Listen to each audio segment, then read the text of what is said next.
Bonjour, je suis Lucas, conseiller en prévention au CESI. Je vais vous expliquer comment s'organise la surveillance de santé périodique prévue dans l'arrêté royal du 14 mai 2019. Pour nous aider, je vous présente Max. Max est boucher. Il vient d'être engagé chez un grossiste en viande pour la découpe du bœuf. Son métier comporte des risques pour sa santé et sa sécurité. Ceux-ci sont déterminés par l'analyse de risques. Il y a par exemple les coupures, les glissades. Et aussi des risques chimiques, comme l'utilisation régulière de savons et détergents agressifs pour tuer les micro-organismes. Des risques biologiques dus notamment au contact avec les protéines animales, les carcasses et les abats.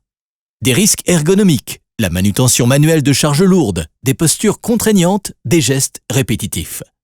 L'ensemble de ces risques constitue le profil de risque.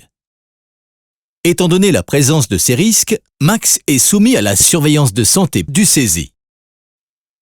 Et c'est son profil de risque qui va déterminer à quelle fréquence Max va rencontrer un professionnel de la santé, médecin du travail ou infirmier. De manière générale, les travailleurs peuvent être vus soit annuellement par le médecin du travail, soit en alternance par le médecin du travail et le personnel infirmier, sous la responsabilité du médecin du travail. Lors de son engagement, Max va rencontrer le médecin du travail qui va vérifier que son état de santé lui permet d'exercer son travail. Un an plus tard, il revoit le médecin du travail qui va évaluer les risques auxquels il est exposé depuis son entrée en fonction. À partir de l'année suivante, il verra alternativement un infirmier et le médecin du travail.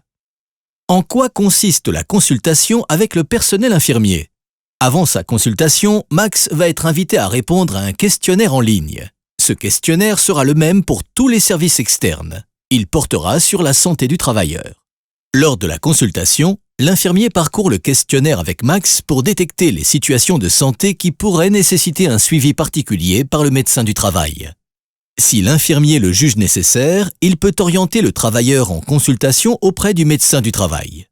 Bien sûr, à tout moment, s'il a un problème ou une inquiétude sur sa santé, Max peut demander à voir son médecin du travail en consultation spontanée. Son employeur lui rappellera cette possibilité chaque année. Le médecin et le personnel infirmier du CESI travaillent donc en étroite collaboration pour préserver la santé de Max au travail.